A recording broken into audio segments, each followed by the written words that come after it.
What's up, everyone? It's Gavin or Tweek. What up, what up? It's Charles or Chuck.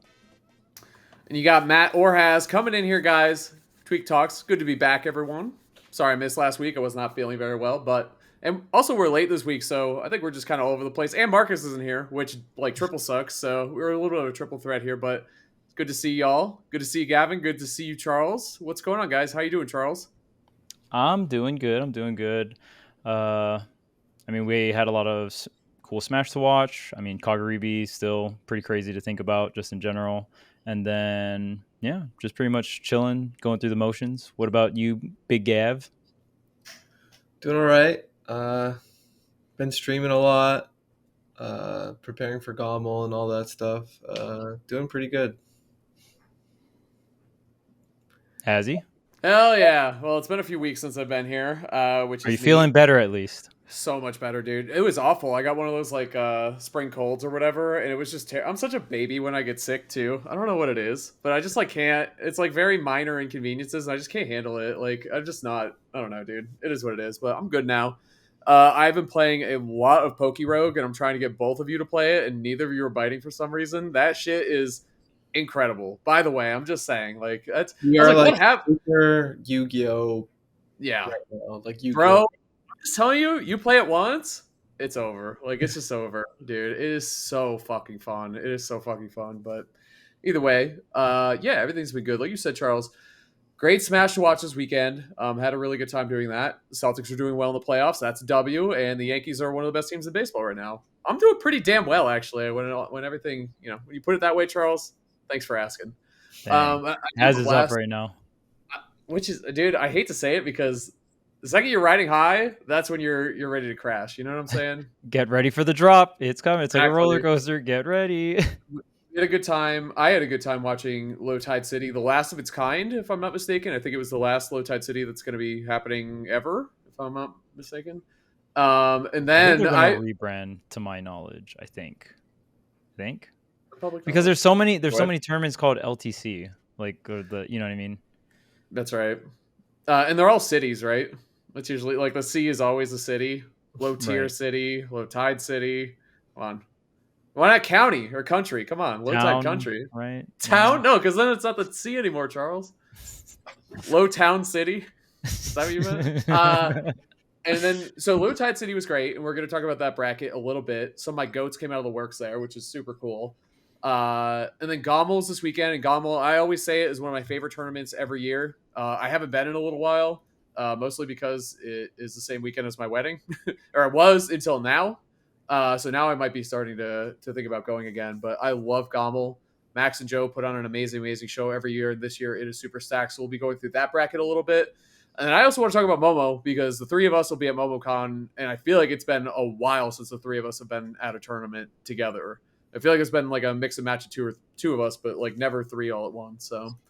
Yeah, I'm really, really looking forward to the rest of this month in Smash and in sports and everything else. This is like the perfect time of year for this is like baseball's under full swing. Basketball's got the playoffs going on. Like the NFL draft just happened and Smash is like really starting to pick up. I'm consuming, man. I'm in full consumer mode. I love it. I'm having a great time, bro. I really am. And Pokerogue exists. And none of my friends are playing it with me. And I can't fucking believe it. You guys are... It's so crazy. I watch other people play it. You watch Void play it, and then he flaunts his shinies in front of me. He's such an asshole.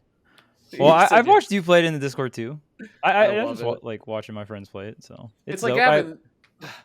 You guys know Tweek. He's a huge shiny hunter, and in Pokerogue, shinies exist obviously, but then there's levels of shiny. So it's not just like shiny. It's like there's shiny regular, and then a blue shiny and an epic shiny. Like.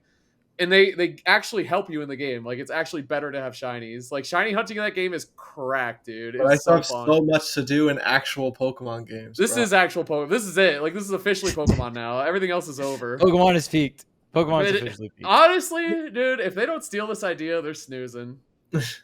I'm all the way back into Pokemon from Pokerogue, which is great. Either way. Back into Low Tide City. Yeah. What do you got? Before we get into those topics, make sure if you guys do enjoy the content, want to support us, want to help us grow, make sure to like, comment, and subscribe. Let us know. What's a good comment question? I didn't think about this. All right, let us know what your favorite set was from Low Tide City, because there was a lot of banger sets. I mean, Jordan Chase was crazy, right? There was Give away the answers, Charles. That's clearly it. uh, that That one shit was was crazy. crazy. That was a crazy set. But there's a bunch of other bangers. But let us know in the comments what your favorite set of Low Tide City was. And of course, if you guys want to support us even more, you can go ahead and support our Patreon. We create bonus content weekly for you guys to consume. And this week's bonus content will be about Japan as a region. We're going to be talking about, why there seems to be such a huge gap when it comes to rankings. And yeah, I think it's an interesting topic. I think, especially after Kagaribi, I think everyone outside of Japan, there was a bunch of these crazy threats, especially when we think back to Kagaribi 10. But at Kagaribi 12, those same threats showed up, and even some new ones as well. And Japan seemed to totally dominate that bracket. So, yeah, I think there seems to be a gap, and there definitely is going to be a gap in terms of rankings as well. I'm kind of sad that Sonics wasn't able to go. I think Sonics is another obvious huge threat for Japan in NA because he has such a good set record against Akola and Mia. But we'll get more into that in the bonus content, and we'll get right into the topics for this week, which Low Tide City, man. Yeah. Well, Yeah, I actually restreamed all of top 8 on Twitch. I saw that, Gavin. I was like, wow, Gavin's restreaming dude, he's tournament. a streamer. What the heck? Wow, streaming. I don't even know this guy. Dang. You need to Subway Surfer it and have your shiny hunting on the next screen. Do you do that? Do you do picture in picture? I haven't, but I could definitely see myself doing that for sure. Anyway, what'd you think? But yeah, I thought it was great. People were asking me who I thought was going to win, but I don't think that was an easy prediction this time around. Dabuz ended up taking it. I think the grand finals was especially towards the end there, was extremely intense. 2 Bayos in top 8, and she seems to be a topic, whether you like it or not. Well, we don't talk about Bayo today. That's pretty often. Once again, just can't get away from talking about that character. And Dabuz taking it down was, I just think the coolest thing about Dabuz winning it, any type of tournament, is that he's just playing his favorite characters, and his pop-offs. Another great Dabuz pop-off for the books. Shout out 10 out of 10. Shout out to the mics for picking that shit up. That was amazing. I love that. Anyway. Yeah, it was really intense. Shuffling through the Rosa and Olimar as always, and just becoming more and more of a Rosa specialist specifically.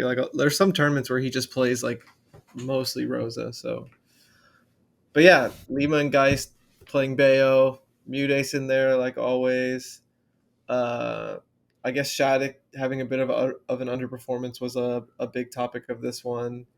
Teaser getting the upset to get into winter semifinals. Yeah, I thought it was a pretty exciting top 8.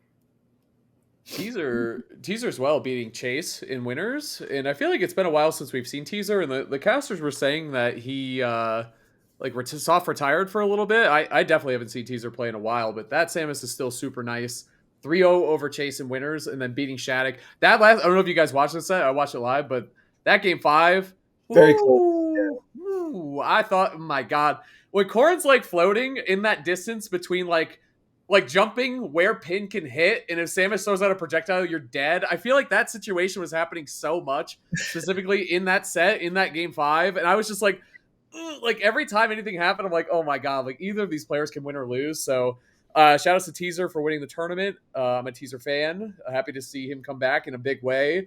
And I was saying this before we went live, but I think definitely one of, and you said it too, Gavin, but one of the main stories coming out of Low Tide City is talking about who was going to win the bracket. I think we all would have picked Shattuck. If we were, hey, who do you think is going to win Low Tide City? Looking at it before the tournament happened, we'd all pick Shattuck, right? The kid has been on fire. Consistent, not losing to people outside of his realm of ranking, right? Climbing to top 5 NA potentially, if not higher, shit like that.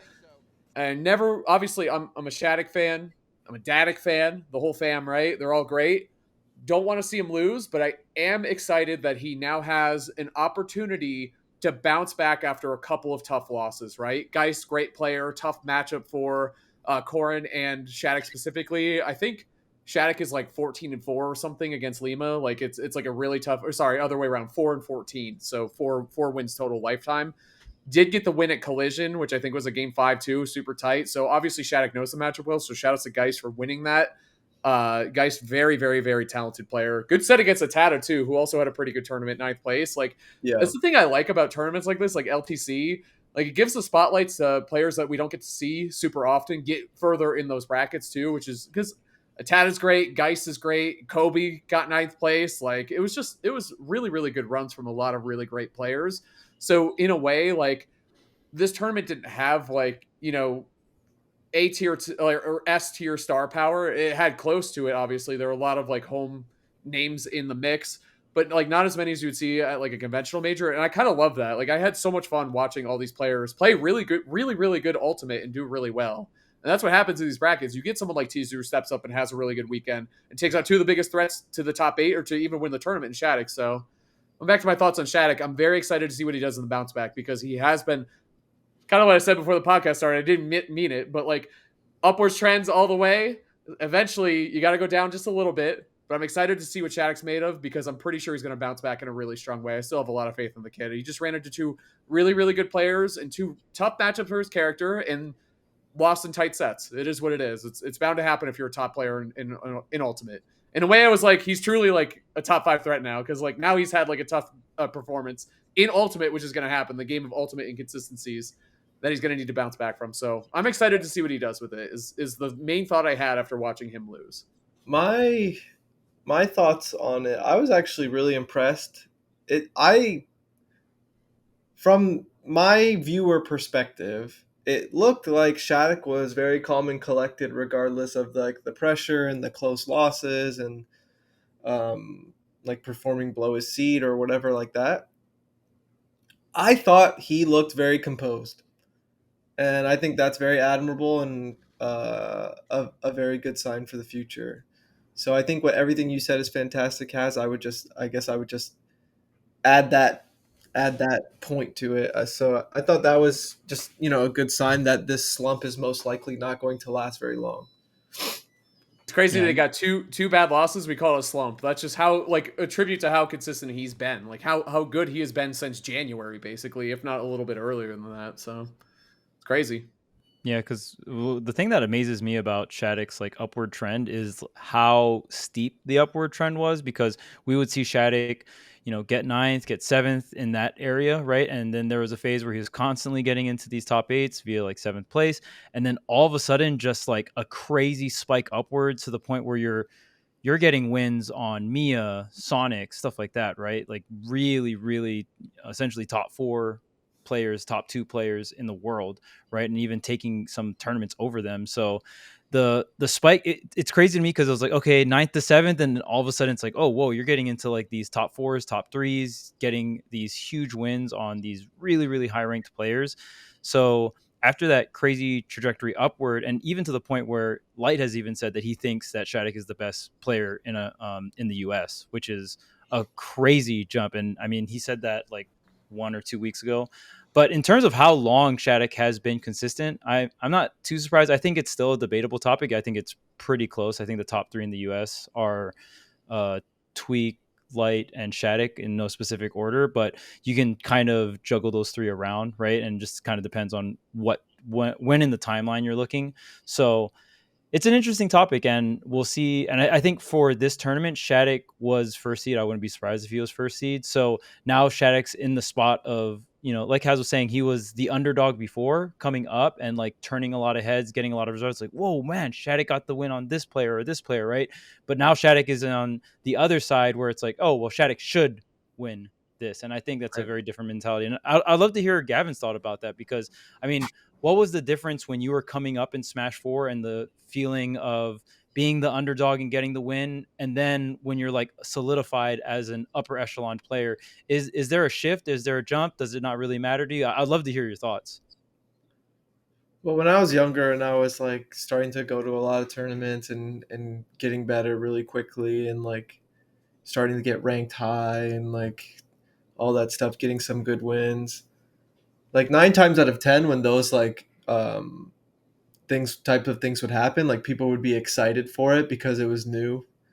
Like, oh, you beat this veteran player, like that's exciting. But like after a year or two, like it reverses a little bit where they would rather see you lose. So as a young person at the time, that was a hard switch for me. Was like, oh damn, like it didn't even have to be in region a lot of the time. If I just traveled somewhere, they most likely wanted me to win most of the sets just because I was like the new player on the block. But like, it kind of shifts really quickly, and that was like tough to. I feel like that's tough for anyone. So that was probably the hardest part for me, especially because when I started, I was using like a low tier character, and when I would win, I'd get like the double excitement. Like one, a low tier character is winning. Two, a new player is winning. All that stuff, and so I was so used to like always being the person to cheer for that anytime I wasn't the person to cheer for, it was very upsetting. And I think that was the hardest thing for me, personally. So it's almost kind of like you got booted off the hype train. So like you're starting Yeah. your journey, Like, wait, everyone's on the hype train. Get on. Old news, baby. Yeah. and then Wait, I after a wasn't year or done with two, this. Like this was cool. I wasn't done. What the heck? I'm still cool. Nah, get out of here. Come on, buddy. get off the hype We've seen train, enough, sorry. pal. That's all Yeah. good. So, I mean, to this day, like obviously everyone would rather be cheered for than not. So that was the hardest thing for me, especially because when I was younger, that's like all I wanted was like the approval of everyone. So, yeah, I think that's tough. I can't speak for anyone else's experience, but that's the first thing that comes to mind when you ask that question. It's funny you say that because I think, bringing it back to LTC, the winner, Dabuz, has had such an interesting roller coaster with that. Like, I don't think, do people know, like, do Ultimate people know that Dabuz was, like, hated at one point in Smash 4? Like, everyone just hated Dabuz. Like, and it wasn't like a joke. It was like, this guy sucks. Like, it was crazy. More times than not. Like, even if you consider all of the time where he's, like, a fan favorite or cheered for, or whatever you want to call it, he still spent more of his Smash career being cheered against. Yes. And yeah, he never got on the hype train. No, Dabuz is a late bloomer. That's Dabuz not true. Is now on the hype train. He did like his career. He did like the impossible where he started off where people were like, we don't like the way you play, to full circle where it's like, dude, we love Dabuz. Like Dabuz is our guy. You know what I mean? And now, especially in Ultimate, now that his characters aren't great and he hasn't like sold out and gone to, everyone says you should play Min, you should do this, and he hasn't. It's like he plays it's hype kind of because he's playing his soul mains, you know what I mean? Like that's a part of it. And also they aren't common and they aren't top tier. Like they're fine characters, but especially Olimar has got it gutted in this game. So they're nowhere near Min. Let's just put it that way. All right, you can have your hot takes on Olimar and Rosalina, but nowhere near the brokenness of Min. Absolutely. And shout out to Dabuz for branding himself well and putting his personality out there and really kind of like embracing who he is and being more like outgoing with it. And really, like, I think that was a big part of how he won people back over. You know what I mean? And to your credit too, Gavin, I mean, Dabuz's results have not been super great or consistent recently. So it's really, like you said, it's always exciting when someone who hasn't been there as consistently or as recently comes back up. Everyone loves a comeback story. You know what I mean? Yeah. I was excited to see Dabuz win it, mostly because we always get one of those patented pop-offs, which, again, shout outs to the live mic that was happening during that tournament. What a W that was, bro. We heard everything. Dabuz. It didn't sound like him.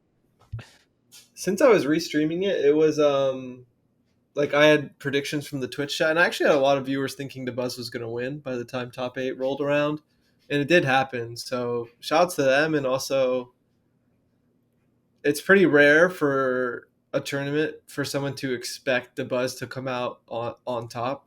Usually that would be a little bit more of a surprise, or like a couple things would have to line up. So I think that's a good boost for Dabuz, not only like statistically and ranking wise, but also just confidence, I think. Because Dabuz has definitely been on the receiving end of close losses and all that stuff. So, and like he's definitely gone through some like mental slumps as someone that's like been at all the tournaments he's always at and stuff. Like he's definitely been more prone to getting frustrated over the last year or two than usual. So I think this is a nice little boost for him. And I think to the point where I think a lot of people were noticing his frustration. So I think this is definitely really good for Dabuz to when it comes to like going into some future big tournaments. Yeah, and again, I mean, I love the balance and the switch between just like Olimar and Rosa. So we saw a lot more Olimar in winners, and then Rosa to close out grands. So that was cool to see. I mean, again, the Buzz just switching in between the two characters that he really likes to play, even though they're not the strongest. I personally would like to see the Buzz put more time into Min Min, but I'm just saying that in the sheer aspect of I want NA players to be as strong as possible. And the Buzz used to always play the best defensive characters in the game. And even when we think back on when he wasn't, so liked by the community, you get like flamed a lot or, cheered against or whatnot, right? That was pre-Bayo in Smash 4 when he played Rosa, which was the best defensive character in the game, most would argue, right? I mean, you could play Sheik. There was like the Toolbox top tiers like Sheik and Diddy that you could play defensive, but Rosa was like the defense character, right? You just jab. Sonic. Or yeah, Sonic as well. Sonic, yeah, that's another one. But especially pre-Bayo, we didn't see too much success. It was the Buzz's best pick for like how he's played the game. Right, for how he plays the game, yeah. And then like obviously Olimar in Brawl, really good defensive character as well. So yeah, I mean, I think Min Min is that pick for him on paper, but maybe just doesn't click. Maybe he just wants to play with these other characters. Maybe he just clicks more with Rosa and Olimar. And I mean, Ultimate is a game where you don't necessarily have to pick a top 10 character to find success, right? You can find success. Will it be a little bit harder? Will it be a lot more rough? Yes. Right. But Ultimate compared to all the other Smash games, you can definitely have a little bit more wiggle room in your character picks for sure of all the Smash games. Definitely. Yeah, it was a good bracket, man. I had a lot of fun. Lima was playing on fire as well, by the way. Like just some really, really good Bayo play in Ultimate. Like you said, 2 Bayos in top 8. Plus, I think Deathspade also made like a top 32-ish area. So Bayo's a character, man. I don't know how else to say it. I mean, she has so much going for her. Recovery, disadvantage, all that stuff is so good. And then obviously they're pushing that advantage state off stage specifically. Like it's just incredible what they do, except for when they SD, obviously. But it just comes with the territory. I think a value to have as a character in Ultimate is if you can just play the game like on your own. Like for example, like Bayo's just like moving around the screen, and while she's moving and pressing buttons, if it connects, she gets her combo, and if it doesn't, she's gonna keep doing her thing anyway. She's kind of like, the whole like fighting yourself type of thing. You're kind of just fighting the air and moving around and like playing defensive or whatever. And if that stray hit connects, you like go into your advantage state. If you can comfortably do that against a lot of the cast, that is a very good sign, I think. Like, the easiest example that most people notice is like Roy. The whole like fighting ghosts meme. Like that's something that I think every character wants to do if they could. It's just like fight the air, and if you happen to hit them while doing that, and you can convert into like Mithra does this all the time, like that kind of thing, where it's like, oh, the stray hit connected while I was kind of just like spacing and moving around. All right, full combo. Like Bayo can do that in her own way, which is very, very valuable. And I that's just the point I wanted to get across today. Yeah, I'm just swinging at the open air, bro. She plays her game, and I also think she's one of those characters that falls in the category where it's hard for you to play your game against her, specifically not just because of the frame went out. She's just not there. Whichever Bayo it was, getting ledge trapped in the corner, right? Opponent gives them space for whichever tool it is, paddle down tilt, whatever, give them a little space. Bayo neutral gets up or jumps and air dodges down, waits. When the fuck is ABK coming, right? Like that's the game. How do you get out of the corner, zoom? Like you just have that tool. Oh, it's so good. And if she hits you with it, oh, now you're getting edge guarded. It's so good, dude. It's great. Yeah. It honestly, and it made me want to play her like a little bit more because it reminded me in Street Fighter 6, Ken has his Dragon Lash where you could switch corners or switch sides. That's what it reminded me of, where it's like, oh, I got you in the corner. Nope, I converted. Now you're in the corner. See you later. Like, good luck. Like, god damn, it's so good, dude. And just that they have to respect that burst option. Like, you just have to. It goes such a such a good distance in such a short amount of time, right? Like it just flies right over. When It's I crazy. started doing the side switch like double banana off of ledge with Diddy, it changed everything. Not only is it a way to get kills, but like when you're ledge trapping someone and like you have to consider getting like side switched like that, it's like very Just the threat of it changes it the changes game. how you're going to position and ledge trap, and like Yep. you might shield a lot when they're on the ledge, like all that type of stuff. So, and then I start monkey flipping, but that's for another day. So Right. um That's why all the old good fighting games used to give you 2,000 points. Reversal, like it's a big deal. Like I don't think enough people think about that. Maybe because it's not like called out in Smash in that way. But I was just like, what a great fucking tool to have as a character, man. Like it's not just your disadvantage tool, but hey, I hit you with it and eat shit basically. well, And now if you you're gonna watch take some 50. of some of those sets from the Bayos in top 8, there's also moments where they get off the ledge and they're cornered and they sit there for a significant amount of time because the player's so prepared for ABK that the Bayo can just inch their way out of the corner pretty safely without having to use ABK at all. So that's the true advantage of having a tool like that, is that you don't need to use it to get out of disadvantage. And that's where Smash truly starts getting played. So like I mean, and I've done like hundreds of like Metafy lessons, and it just reminds me of like how much I talk about the corner, and like it's one of the scariest signs of like a good player, I think, is if they're like willing to sit in the corner for a significant amount of time. Like if someone's comfortable in the corner, I feel like you should be concerned that they're probably pretty damn good. Like they have something cooking where if you overcommit and mess up and you like approach them in the corner and like do something, they might just kill you for it or something. You know what I mean? Like Yeah. it's a big skill to have. It's like really important discipline, I guess. And a lot of top players will show it. Another technique that's like kind of similar in terms of the vibe of it is when like you're shield to shield with someone. Like let's say both characters' backs are to each other and you're shielding, and one player does drop shield, turnaround shield, or drop shield, turnaround grab.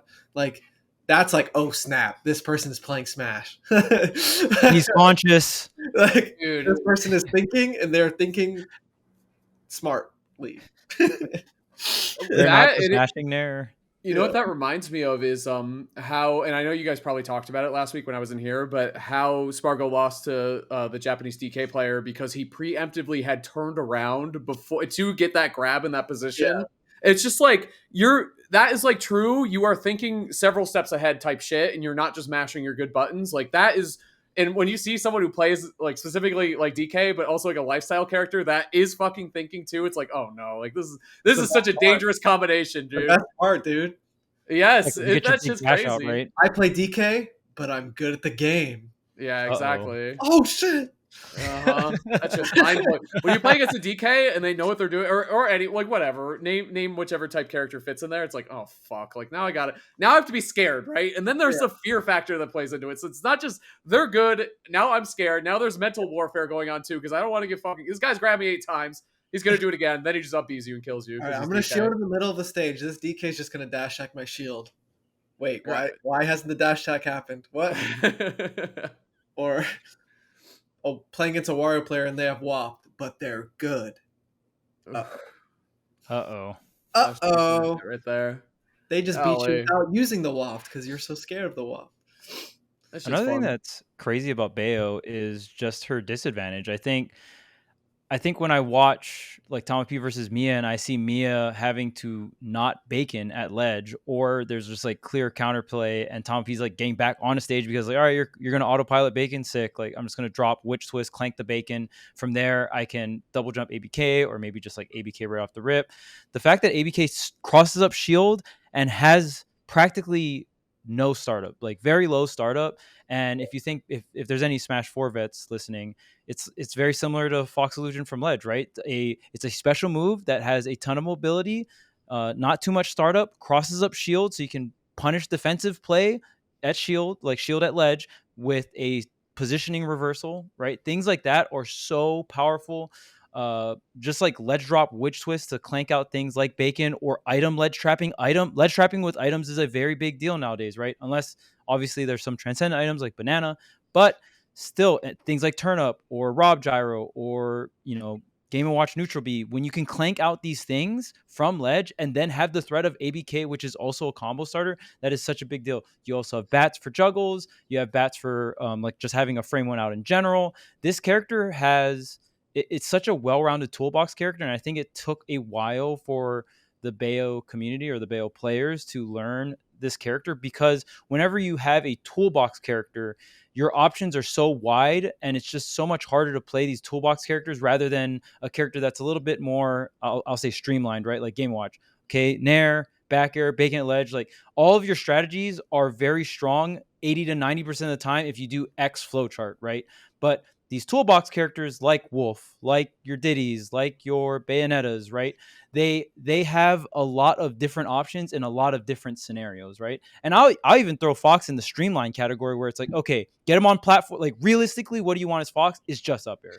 And that's a big reason why I stopped playing Wolf and I started playing Fox, because even though back then I thought Wolf was a better character, I was like, man, I have to know so many different scenarios and what moves to use in all these different scenarios. Fox is kind of like, all right, well, hit Nair, hit up air, cool. If I hit these moves, I win, right? So yeah, I think Bayonetta has a very large toolbox, and we're seeing so many different things like her disadvantage coming into play, her advantage state, off stage, right? And usually characters with really good off stage games are also really hard to edge guard. So there's also that benefit too. All right, Gavin, when are you gonna play Bayo, bro? You've been avoiding this way too long. I was getting Quit that messing around with the Ridley. You go still back to playing your Ridley? I've been solo Diddy the last few like practice sessions. Nice. Wow. Because everyone's going back to their Smash 4 characters. Sometimes, Cloud and Bayo. I played a little Diddy in Smash 4. Played a little Bowser Jr. No, But not that character. please don't. Final thing on LTC/Bayo before we talk a little bit about GOML coming up is I think the hardest thing for Bayo when it comes to figuring out how to play the game is it kind of goes back to what I was talking about how she plays neutral, how she's kind of just flying around and like fighting the air, quote unquote. Because it's way easier to do that, despite how like patient you have to be and how like you just have to be disciplined and wait for your opportunity. I feel like in the current state of Ultimate, you can't just like get a down tilt, or you can't just like you don't combo off grab, like. So you're going to have to rely on just playing defensively, maybe getting an up B out of shield, hopefully catching a jump with an ABK. If you get a forward air 1, 2, 3 at the right height, that's pretty solid. Like, you can't easily just open up your opponent. Her ground game isn't as strong without perfect pivot in Smash 4. Like, it is so hard to just land down tilt, I think, in Ultimate, especially versus some of the best characters. I'm thinking like Game & Watch, I'm thinking Sonic, I'm thinking Steve. And honestly, just most characters in general won't let you just land some of those moves for free. So it's pretty interesting that a lot of her openings just straight up start with a special because she's flying around the screen and hopes it hits. Which without a shield, also very solid. So your shield's pretty good. Oh, yeah. So like, you kind of have to play it a little differently in Smash 4. You can't just, you don't really win neutral. Oh, she's super different from Smash 4, but I think you could figure it out. Like, I'm not saying this is why I don't play. I'm just saying this is like why I think it might have took long for it to like kind of. Oh, I see. Like the progress. I see. It might have been difficult for it to settle because I don't know. It doesn't feel like she wins neutral. It feels like she's just really trying to get you to overextend and maybe just kind of just catch an ABK, get an up B out of shield. Like, it's not as much like, like I said, like even landing that up tilt backer for the kill is not easy, but it's easier than landing a down tilt, to be honest, with how like people just move around in Ultimate. So I don't know. It feels like it's not fully complete thought, but that's just a difference in my head. Like, especially with perfect pivot and, how like held neutral air worked in Smash 4. You can perfect pivot down tilt. You can do full hop neutral air and just hold it. And if you get a hit, you just go into a full combo. But now it has like end lag when it hits the ground. You can just grab combos in Smash 4. Like the way you played neutral was a lot more grounded. When the things you used when you won neutral was way easier to not start a combo off with a special. Right. And then heel slide, crossing up shield. Like you could take bigger risk in Smash 4 because heel slide, cross up shield, fair one shield pressure. I think in Smash 4, Bayo could be the one that throws out a wide variety of aggressive options that were fairly safe. Where I think in Ultimate that is not really the case, which is why we have to see Bayo play more defensive. And like your only really burst option that your opponent's like looking out for is jump ABK, right? That's like your committal option that you can get something out of. And you're playing your neutral around the fact that your opponent is respecting that option. And you're kind of like playing this tug of war back and forth of like, when am I going to do the ABK?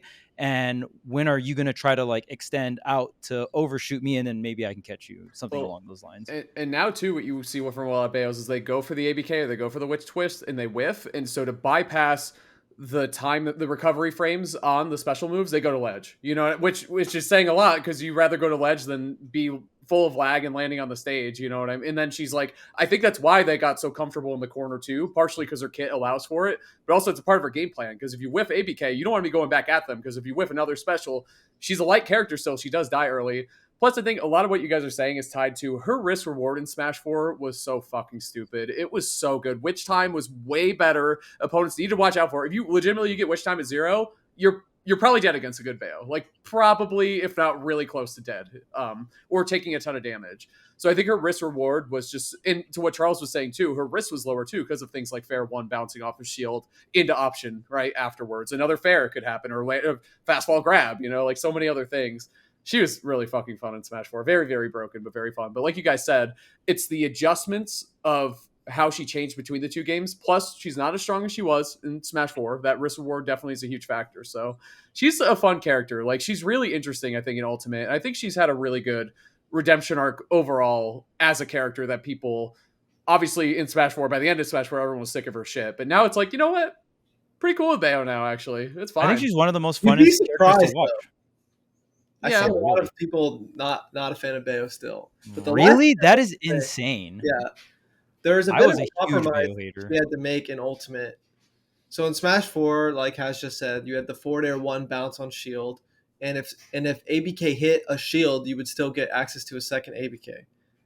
So that Ultimate playstyle, if she had all of those things, would be even better. But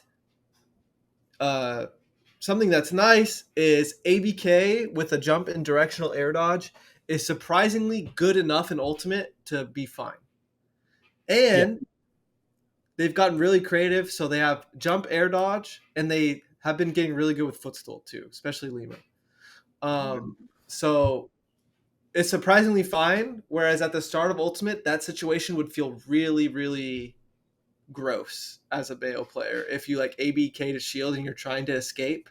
I think at the beginning of Ultimate, it felt like ABK was harder to just throw out whenever, because it felt easier for them to chase you. But surprisingly, it's good enough, which is it's kind of like it's a patched up thing that, so she's gonna do what she was doing in Smash 4 regardless, basically. Yeah, like I still can't believe there's people that hate Bayo in Ultimate. Every time I've played against Bayo, there's never been a point where I lose and been like, that was bullshit. Like every time I lose to a Bayo in Ultimate, it's like, okay, you got it. There is, I just don't see any room to complain. And maybe that's just because I've gone through the bullshit that is Smash 4. Because I'll tell you right now, 90% of the time I lost to Bayo in Smash 4, I was like, you're trash. Like you're not. So that's a very, yes, has included. And so 1-0, baby. Oh my God. I don't want to talk about the dare about the charity event. Oh my God! And have we told that story on this podcast? It's very funny. It is very funny. You get. I'm pretty sure we have, but I mean, there's Maybe probably another, some people that. maybe on the Patreon or something. I don't think it fits in today, but remind us one day, chat. We need to tell that story if we haven't already. But it's very The first time funny. Ian has Before we knew each other. Yeah, that was the first time we Before ever we knew each interacted other, yeah. because then after we commentated at Genesis, one of the Genesises, right after that set. Yeah. But yeah, I mean Bayo. I think Bayo's here to stay. I think we're seeing Bayo played in many different countries, in many different parts of the world, and even in different levels. Like I think there's the 3 top Bayos, obviously, but I think the other Bayos that are on the come up as well are starting to make big upsets, like Geist on Shattuck. Obviously, that's still a good matchup and stuff, but there's a like Frog in Vegas. There's like a bunch of Bayos on the come up that have been playing this character for a while, and they're starting to get better results too. I think this character is scaling really well. And just a greedy request, I'd love to see Gavin play Bayo. I think that'd be sick. But I know that would be. I feel like it.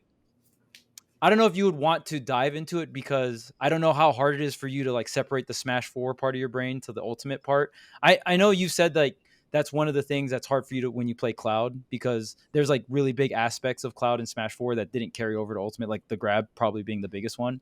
But yeah, I mean it would be cool to see your. I think high mobility characters you get to see a wider range of skill expression and creativity. So like watching like Tweek play a high mobility character, watching someone like Void play a high mobility character, you get to see very creative things happen. And I think that for me, that's why I love watching Smash so much. When you get to see creative players be very expressive on high mobility characters, you can really see how crazy this game is. I think the cherry on top is that Bayo as a character is probably, like, from all the players I see play against Bayo, she's probably one of the characters people are the worst at playing against. Like, you had this opinion since Smash 4. Yeah, I think that's the eyebrow. It's not even just that. I think like most players are pretty bad at fighting her. And we're seeing some crouches and stuff like that. I feel that. like I don't usually say like simple dumb stuff like that. Like I usually don't say, "Oh, you suck" versus X character. But this is the one time I'll allow it for myself, where I actually do think most people are pretty bad against Bayo. And I've lost to Bayo in Ultimate once before. So, like, maybe this is me included. But I just think people are pretty bad against her. Like, just as a collective. Projecting. I'm just going to say it. Are you going to say any particular things, or are you going to keep that under wraps for now? I mean, there's the obvious stuff, right? Like they're always jumping into ABK, like getting witch timed in like spots where like you can literally just wait for her to hit the ground. Like there's like some really obvious stuff, but if we were watching something, I would explain it. A lot of it is like the pacing and cadence of the match. Oh, I see. But yeah, just I don't know. Like even some of the best players in the world are genuinely, it's very surprising how uncomfortable they are versus Bayo. Can you explain the self-censor that you had right there where you said, I usually don't say stuff like this? What was that? What the heck? I don't know what You turning over a new leaf? I don't know why I thought I was like on ESPN or something. Like, I think they say shit on ESPN at this point. They're damn gambling all over that fucking point. They might as well. Holy shit. Before we change gears here real quick and talk about GOML this weekend, which I'm excited for, we always end up talking about Bayo. It's like a bi-monthly topic that we have here. Like Charles said, going to stay 4 Bayos in top 32, Shadow PR, Geist making top 8, Death Spade, and also obviously Lima making top 8. Yeah, Shadow PR had a really crazy run at I think Genesis 6 with Bayo, which was crazy. Like way back in the day. So Bayo has had some like results here and there. Been around, yeah. And congrats to the Buzz, because the comments are gonna be like, "Wow, no one's talking about the Buzz's win." All right, there you go. Shouts to the W the Buzz, good shit. Everyone in the comments, right? W the Buzz. There you go. That's how we W the Buzz, and if you want Gavin to play Bayo, say it in the comments. Demand it. It's not gonna happen. Tight game 5 against Peepnut for real with the Buzz. Very tight game 5 against Peep. Yeah, Peep almost reversed. It was almost reversed 3-0, right? One of the goats, bro. It was almost reversed 3-0 by Peep, right? If I remember correctly, I think the Buzz was up 2-0. Beating Wilds as well. And Lima, obviously, I think were the biggest wins that Dabuz had there. Oh, and Mute, too, actually. Dang, I forgot that he beat Mute as well. So, good stuff, Dabuz. Always like to see Dabuz do well. And before we switch gears off, I do want to say shout outs to Jordan, one of the most entertaining players that I watched this weekend. Gavin, I know you're a huge fan of his character lineup. It's like very up your alley with It was very fun to watch. Banjo, DK, and Wario, right? Yeah, those were a few of the characters that were there. So, I mean, that I don't think it gets any cooler than that. Like, damn. A nice win over Chase to make it into top 8. Very good. A fun set against Mutace where he basically just rolled random characters while going DK after getting smoke game 1. Just so like, I liked watching Jordan play because he was like having fun with it, which I think is something that's a little lost in Ultimate right now because everyone's so focused on the W and winning. And obviously we talk about that a lot. So I was just happy to see someone playing well and having fun with it and also winning a really tight game 5 against a good player. So Jordan was a great presence at that tournament is what I'll say. A great personality and a great influence on the bracket that didn't win the tournament or anything. But to me, that's something I'll remember about this tournament. So shout out to Jordan for keeping it rolling after his beef with all of France and maybe all of Europe and maybe even more. So shit was funny. Anyway, that was so fun because Twitch chat would be like, "Wait, is this the guy who beefed with Netoru? Wait, this guy hates that Pichu player." Like every once in a while, someone would just like remember what had happened. It's so funny. So either way, great tournament. I had a lot of fun watching it. It was one of the first weekends in a while where I was just able to sit down and chill and watch Smash just because I've been so busy. And stuff. So I was really happy to see a lot of these players turn up and do well. So that being said, also looking forward to GOML this weekend. We can wrap it up and talk about GOML. Again, one of my favorite tournament experiences of all time. I haven't been in a few years, but I love watching at home. I love being there even more if you're going to go. I know you are, Gavin. So why don't you tell the people about your prep for GOML, how you're feeling about it, about your bracket? What do you want to tell the people on your own podcast? I'm just trying to stay productive leading into it. I haven't super looked at the at my projected bracket, but I'll be sure to do that. And I've just been practicing a bunch of Diddy. I feel a bit more prepared to play the game than I have been the last couple tournaments. It felt like I was kind of half-assing it / not sure what my game plan was. But as of right now, I feel pretty collected. I feel like I got a game plan. I feel prepared to play. So in a way, it's kind of relaxing where I'm not like going super crazy studying everything, but at the same time, I'm still playing a lot, and I just feel ready to sit down and compete, which is probably my favorite type of feeling going into a tournament, where just I don't care what necessarily gets thrown at me. I'm just like here to play. So I feel good about it, and I think that something that's even more important is that it's not even just GOML. Like I have a back-to-back tournaments again with GOML and MomoCon after that. So I think it's important to get into this type of mindset going into like a pretty busy couple weeks. Just go in business mode. I'm putting the tie on. You know what I'm saying? Like just bringing the briefcase, just clocking in the work, throwing some bananas. Like it is what it is. Playing some GOAT format at MomoCon. True. It will be happening. Also, thanks to all the viewers that DM'd us and gave us suggestions on what to do when we're in Atlanta. I actually love that. So if you guys can keep that up when we're all going to a city together, maybe we should do some Patreon content or something. We all go to the Coca-Cola factory or some shit, or the aquarium. Also, Lights Out wants to do content, so hit us up. Phil, you already know.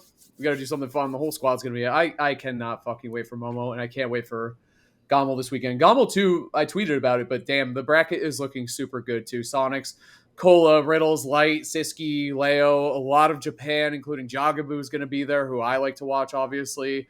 Neo, you got Onan coming through, Lima, you obviously, Gavin, Dabuz hot off a tournament win. Like it just has so much potential to be a fucking all-time banger, I think is what I said. Like it really does.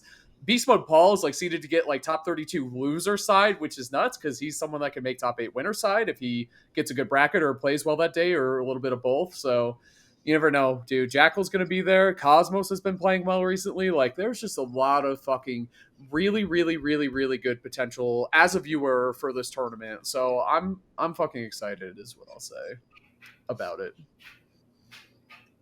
Yeah. I mean, there's so many good players going there. A lot of NA talent, right?